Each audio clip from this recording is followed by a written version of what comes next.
गुरूर इंसान को अंधा कर देता है। एक अमीर आदमी था जिसका नाम शाहिद था। वो हमेशा गरीबों को हकीर समझता, उन्हें देखकर नाक चढ़ाता। ये लोग हमारे लायक नहीं, यही इसका रोज का फलसफा था। एक दिन उसकी गाड़ी बियाबान वाली सड़क पर खराब हो गई। गर्मी तेज थी, मोबाइल का सिग्नल नहीं, कोई मदद नहीं।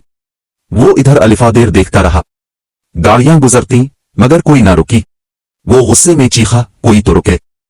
आखिरकार एक गरीब मजदूर पांव में फटे जूते, पसीने से शराबूर, अपनी साइकिल पर आया। बगैर कुछ कहे इसने गाड़ी का बोनेट खोला, टूल्स निकाले और मरम्मत शुरू कर दी। 1 घंटे बाद गाड़ी चल पड़ी। शाहिद हैरान, शर्मिंदा होकर बोला, मैंने तुम जैसे लोगों को हमेशा नजरअंदाज किया, हकीर समझा, फिर भी तुमने मेरी मदद क्यों की? मजदूर ने सादा मुस्कुराहट के साथ जवाब दिया, इंसानियत अमीरी या गरीबी नहीं देखती साहिब, बस एक इंसान दूसरे इंसान की मदद करता है। आज मेरी बारी थी कि शायद आपकी हो। शाहिद की आंखों में आंसू आ गए। उसने पहली बार महसूस किया कि इसका गुरूर उसे कितना अंधा कर चुका था।